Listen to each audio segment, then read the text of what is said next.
3 shorts. How was that experience to be like accepted not once, twice, 3 times, and that whole what that meant to you? And I mean, honestly, it was incredible. We only submitted 2 of them to Okay. Sundance, and they just liked it a lot. They were like, "Is there a third?" Because I think they heard that there was a third, but we hadn't finished it, and then so we had to quickly finish it and send it to them, and then they took all 3, and we were floored. We were so excited. I mean, I'd never had a film at Sundance before, and to be able to, go there while I was still in post on my feature was like an incredible experience. It was just so exciting, it's such a great festival.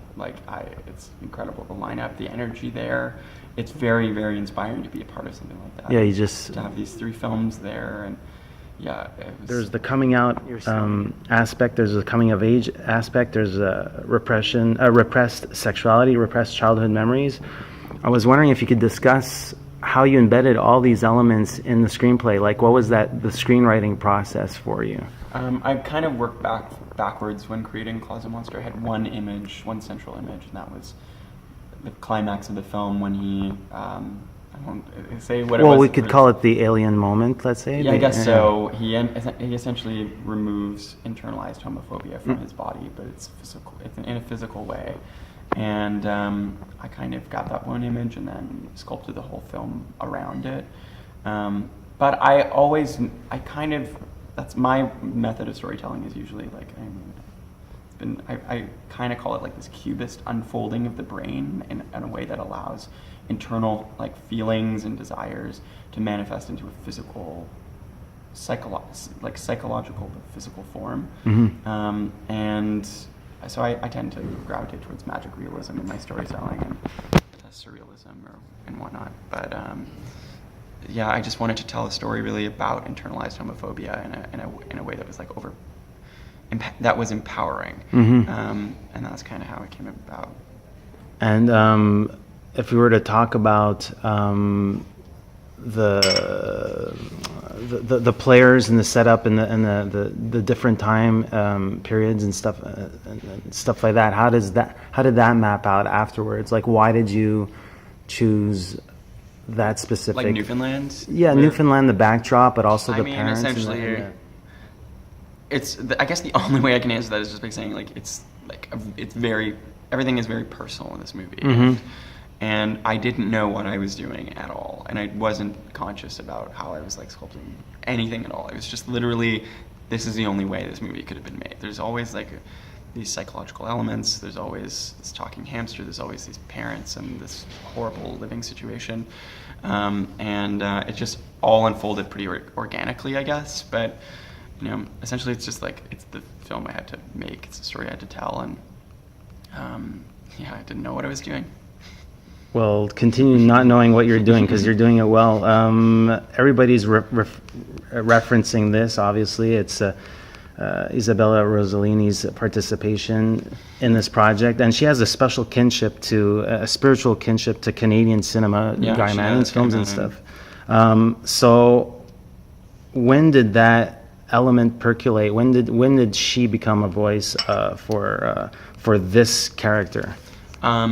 It was after the film was made, actually. I had already shot the movie. We had no money left, and I got the idea that I wanted to replace. I originally had the Siri robot voice voicing the hamster, so it was like an electronic robot voice in this hamster, and I wasn't doing it for me. I wasn't connecting, and I wanted something more maternal, something that also had a brand of humor with it. And I got the idea of Isabella Rossellini after, I'm a huge fan of her Green Porno series, where she plays all sorts of talking animals. And I pitched it to my producers, who had worked with her on Denis Villeneuve's Enemy. And I thought they were going to hate it. I thought they were going to be like, "You're crazy, we don't have any money," but they loved the idea. And we sent her the script, and she got back to us right away, being like, "Of course I will play the hamster." She was like, absolutely. She really liked the idea of what this hamster represented, and yeah, so it was pretty incredible. It's funny how she's supported Canadian honor. I'll say it. Yeah, it's just it's a funny relationship when we look back at, who she's from, where she's from, and who she is as a figure.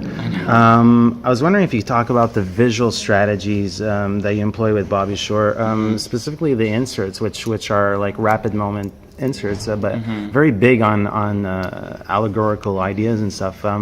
How did you combine forces to find the look of the film? Bobby and I really talked a lot about using macro photography in order to really get in Oscar's head, and so we tended to find angles that were always from his perspective, or something that was always quite intimate. He's like Oscar is an artist, and he has a camera in his hands for a lot of the film, because he's putting together his application for university, and we kind of found our way into his lens, I guess, and wanted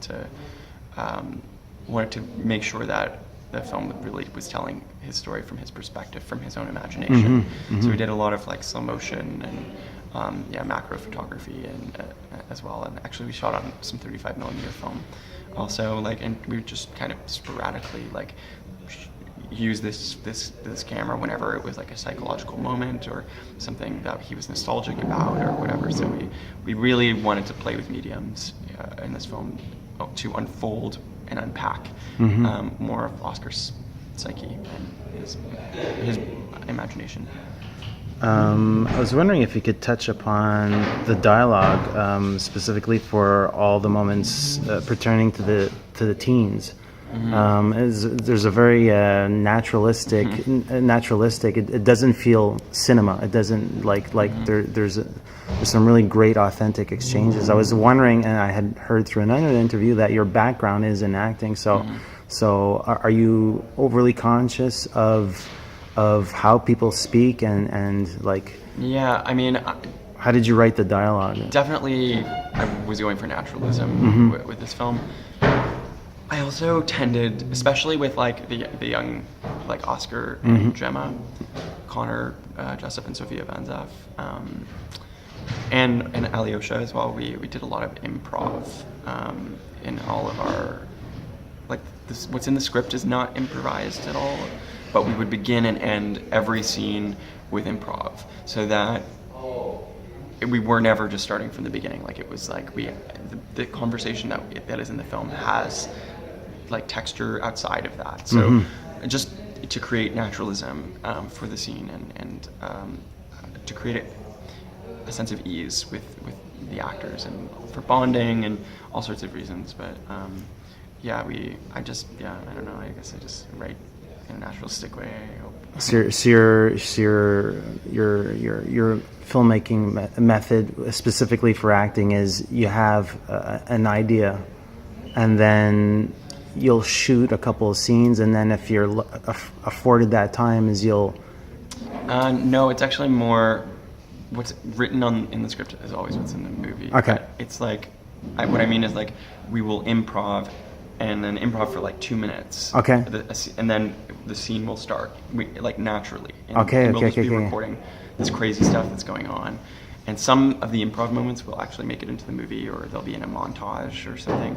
But that's a great. But that's then a great the method. scene, they will just start the scene whenever they want, and it could be 2 minutes into the improv. It could be 5 minutes or 10 minutes. It depends on what they're vibing, and then I'll just keep rolling. The scene will end as it is, but I won't shut off the cameras because something will happen, and it'll just unfold itself. You had a great reception at TIFF. I mean, you world premiered at TIFF, and now you're probably going to do the festival circuit for a little while. From what I understand, is you had won a development prize of some sort. So where are you with your sophomore project? Yeah, my next project is coming together. It came together really quickly, actually, because it was in Sundance that I learned about the San Francisco Film Society Filmmaker 360 program, which is what they did, Beasts of the Southern Wild, Fruitvale Station, Short Term 12, Love is Strange, all my favorite indie films for the last years. And I was they were so you should submit. It has to have a social justice component. And I was great. And they're like, yeah, the deadline is next week. While I was still at Sundance, I was like, yeah, of course I'll submit. But I had to like get this project together right away, and it luckily, like, I already knew what I wanted to tell, so I just had to actually force me to kick my ass into gear and put this next project together. And now we're getting ready, knock on wood, but to shoot this summer. And we have a great team that we're working with. So that's the it's like a residency, if I understand correctly, right? It's like a 12-month. Okay. No, it's like it's mainly like they give you a bunch of development money. Okay. You have to live in San Francisco for 2 months out of your time. Okay. Which is just horrible. Is it? No. Just kidding. And it's a grant to make sure that you can live for like 6 months wherever you want, except for 2 months have to be in San Francisco. To focus mainly on the development of your project, and it's amazing. Like, yeah, shut your iPhone, put everything away, and just concentrate. Yeah, and like not take a part-time job or anything. Which is great. I haven't had to do that. I've been able to keep making movies, and so we're talking 2017. Knock on wood. For the release. Yeah, cool. Yeah, we want to shoot it this year. Yeah, this. And the backdrop for this. It's about.